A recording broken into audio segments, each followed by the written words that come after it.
ભાજપ શાસિત લુણાવાડા પાલિકામાં ભાજપના સભ્યોનો પ્રમુખ પર ભ્રષ્ટાચારનો આરોપ। એલઈડી અને ટાઈમર સ્વિચની ખરીદીમાં વ્યાપક ભ્રષ્ટાચાર આચરાયાનો આરોપ। ચીફ ઓફિસરને નગરસેવકોએ કરી રજૂઆત।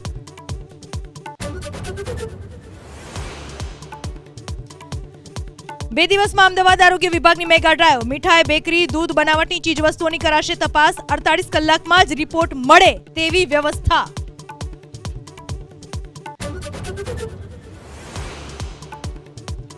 અમદાવાદ એક્સપ્રેસવે નજીકથી 50 લાખની રોકડ સાથે બે શખ્સોની અટકાયત।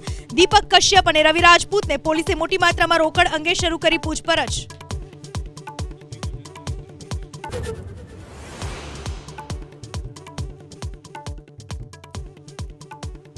વડોદરામાં ટોલ પ્લાઝા પર કારમાં આગ, સદનસીબે તમામનો બચાવ।